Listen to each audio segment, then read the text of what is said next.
In short, Animal Kingdom is about a particularly brutal clash between a gang of armed robbers and career criminals and police and a 17-year-old boy who finds himself caught between the two.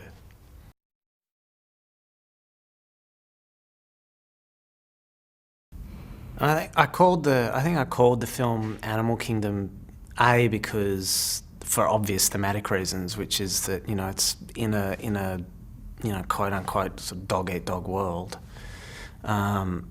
It's about a particular kid navigating his way through a kind of complex hierarchy of alpha males and protective females and predatory other males, and a kid navigating his way through that particular world. But on another level, I also wanted, whilst I talk a lot about a kid in this world, I also wanted the title to reflect the fact that this is actually a much larger movie than just a movie about a kid. It's a movie about an entire world. It's a movie about all sorts of different kinds of criminals and police apparatus.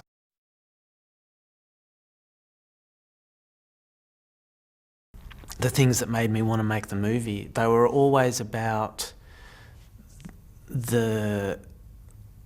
my inability to comprehend how people live lives like these where the stakes are so high, where making mistakes can mean the difference between life or death, or freedom and incarceration.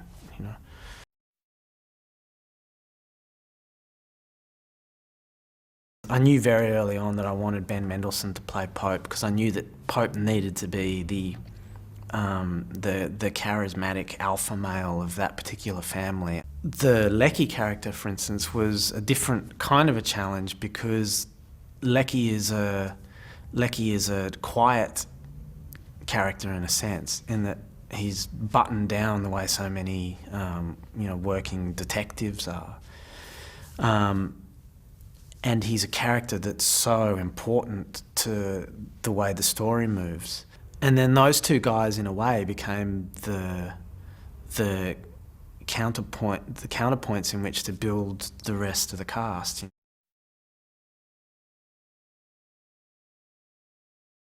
James Freshville had basically done nothing. He came to one of our massive open castings. I think we saw about 400 or 500 kids. And he'd done nothing before, and yet he had a skill set that was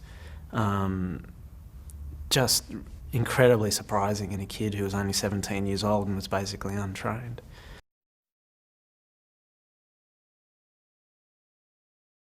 And you needed to find an adequate counterpoint, say, to Ben's character, which we kind of found in, which I kind of knew that Guy Pearce would have,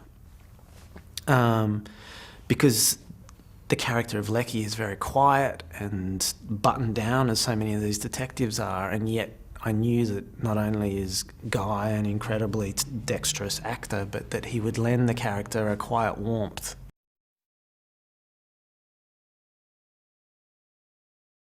Luke was actually the first person to test for anything on this movie. Luke was someone who came in, and not only was he a very kind of dexterous actor, but I didn't know anything about him, and I was surprised at how real he felt. That he's a Blacktown boy, and he's got all sorts of stories to tell about. I think he's had shotguns held to his head a couple of times, being held up when he was working in pubs.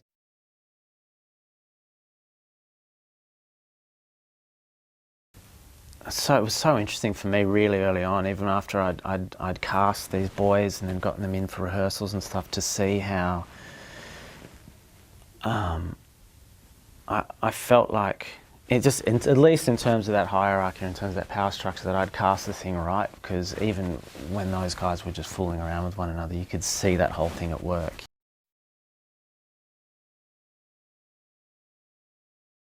that they've actually seen a crime film that works the way crime films kind of should, but yet is full of really quite surprising moments, surprising characters, and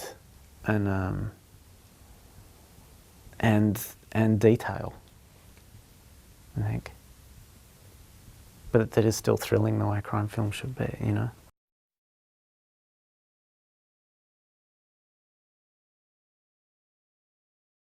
What's interesting about the story, I think, is that you're looking at it through the eyes of a kid. You know, in this very dramatic and dangerous and violent world, there's a kid in the middle of it.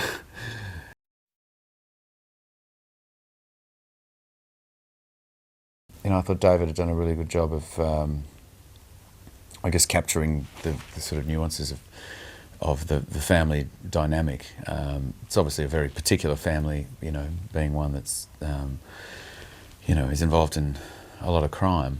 So it's pretty different to most families, I suppose, that we know. But the way in which he sort of constantly reminds you that these are family members and that they relate to each other as other family members do, I thought was really, just really well done. So it just felt very, very powerful. His writing's really powerful and really sort of simple and straightforward, but very effective.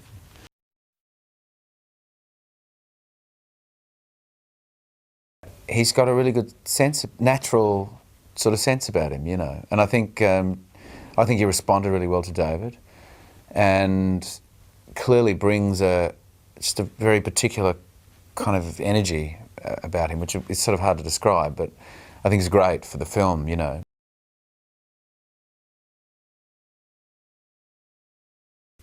He clearly, obviously, did see a cop in there somewhere. It was all in the moustache, you know.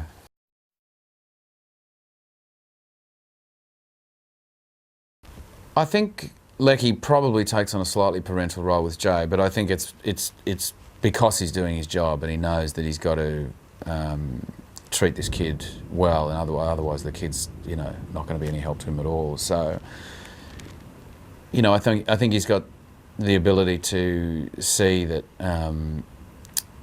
You know, the only way in with this kid, because the kid's frightened and concerned and confused and trying to sort of find his way in the world in this very extreme, specific world. So I think Leckie knows how to handle Jay, or thinks he knows how to handle Jay in this particular circumstance. And that on some level inadvertently ends up being a bit of a father role. I think my first day I was there with Ben and Jackie Weaver and James, and I think Luke was there. And then one of the other days that I had, all the boys were there as well, including Sullivan, you know. And they, between them, create a very particular energy. There's a very boisterous, macho kind of sort of sibling rivalry kind of quality that obviously exists within the film, and it always, you know, creeps out onto, you know, into the catering tent as well, you know. It's a very particular quality about that group of people, you know. And then, of course, I'd have other days where it would just be me and James. So it was all very quiet, you know. And a really delightful crew, I have to say, really delightful quality on set. And that always comes from the director.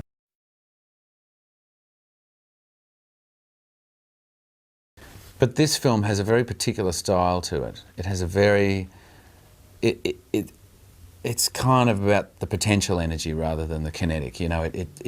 It's just what's kind of sitting there under the surface, and really I think allows the audience to kind of go, what would this be like if I was in that situation, you know? And I find that fascinating.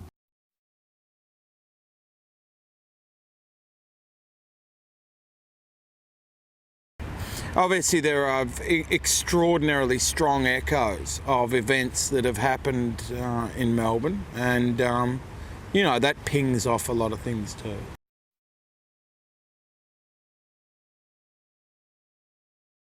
There are a couple of scenes in there that you know, I got very, just really wanted to do. Couldn't stand the thought of seeing anyone else do them, that kind of a thing. Yeah. Which scenes were they? No, I won't say. Okay. I won't Well, say. They're kind of just things that, you kind of, if you get the opportunity to do various certain types of bad behaviour kind of things on film is good fun to do. And there's some, there's some ugly stuff he does. And I just thought that, I didn't want to see anyone else do that.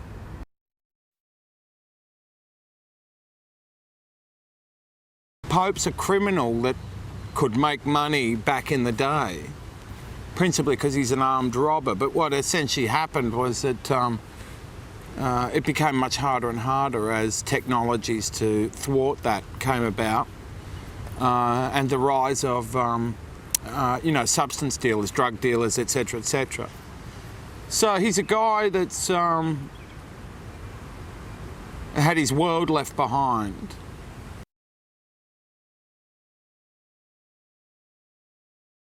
Craig's actually a kind of a rival, in some distant sense. And I can't help it. I don't know whether it's the animal kingdom thing, but I keep coming up with these bloody animal analogies. But he's a kind of a young, he's a young male lion, and he's capable. He makes more money than Pope, but he's off his rocker.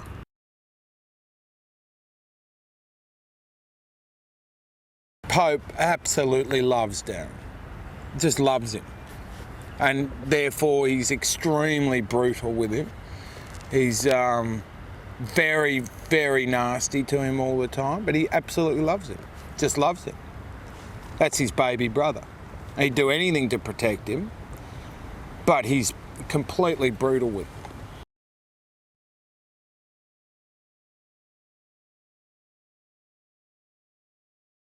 Animal Kingdom has a lot to say. It's got a lot of interesting kind of things to say about violence, I think, and about growing up amongst violence. It's also a world unto itself that is strangely kind of removed from the average everyday kind of Australian, which may give a real kind of looking through a telescope at a new world kind of feeling for some people, which allows them to get a good kick out of the movie as well. But I think they might waltz in there and realise that what they're looking at through a telescope is actually a little bit more close and confronting than they expected.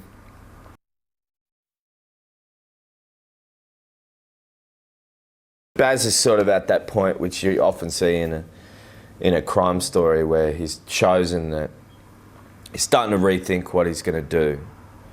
He believes things have gotten too hard, he's got cops sort of following him.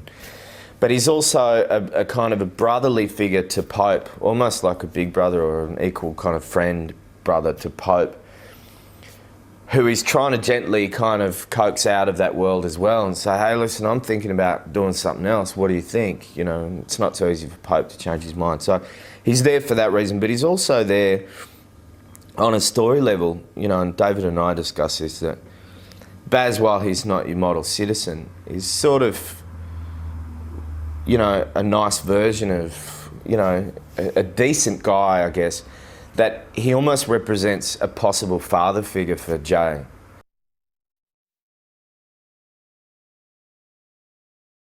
There's a real family comes first edge to Smurf, and there's a real kind of weirdness to her maternal quality. I mean, there's a kind of a weird, from what I could see, anyone said there's a weird sexuality to the family. But there's a weird kind of idea of where that family sits in society and whether you're a clean skin or you're not. And, whereas a mother in the true sense of a maternal bond is there to completely protect their child no matter what, I think Smurf comes with some clauses that sees the whole family as number one, and then the child and her as you know, next fiddle. Whereas I think a mother really sees a child as number one, you know.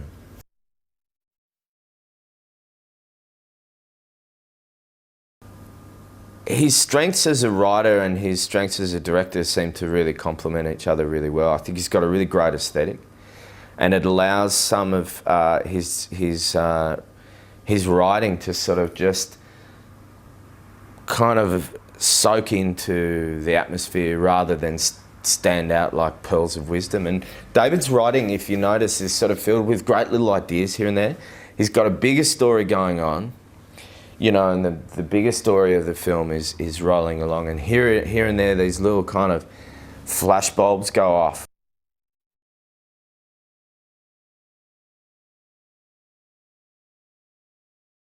The chemistry's been great, and it's written in such an interesting, insightful way about the layers of connection between families. It's very well observed and a multi-layered script. Some great dialogue. I'm crazy about it.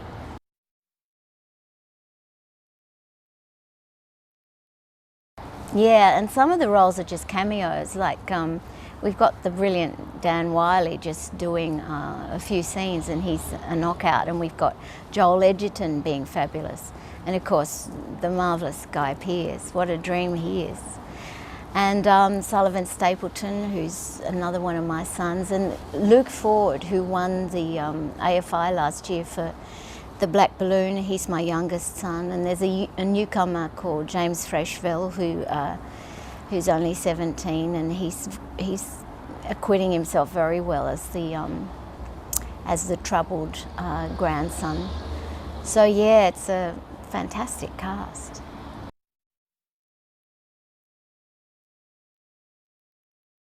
I was looking forward to playing this role because David told me that he'd written it with me in mind, which is always a challenge. You think, oh, I've got a lot to live up to here.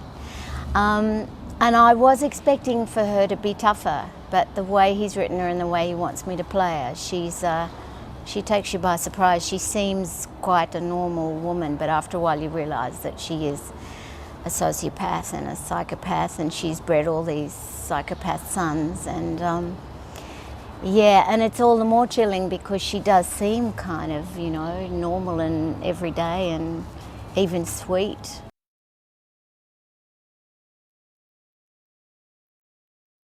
The testosterone is palpable on set. I'm surrounded by these young alpha males, and but they treat me as they would a real mother, and some of them even call me mummy.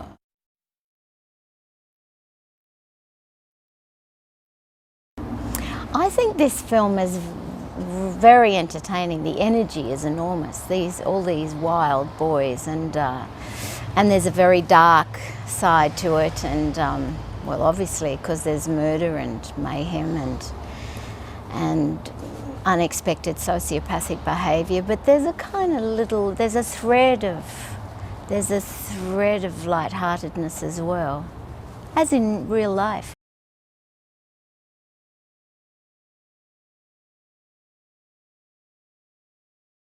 Animal Kingdom is about a 17-year-old boy called Josh who is orphaned, and then he moves in with these criminal family members who he doesn't often associate with, and he starts to get inextricably linked in the sort of things that they get up to and the repercussions that come with it.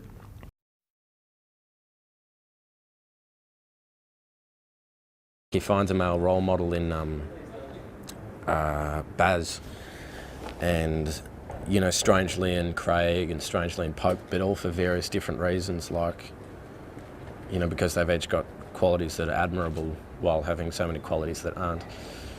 But yeah, you know, it's strange. And then when Lecky comes into the picture, he's just got all these, you know, different older males that he could model himself on, but he sort of gets lost in all of the different options, and you know, has trouble trying to find out where he fits.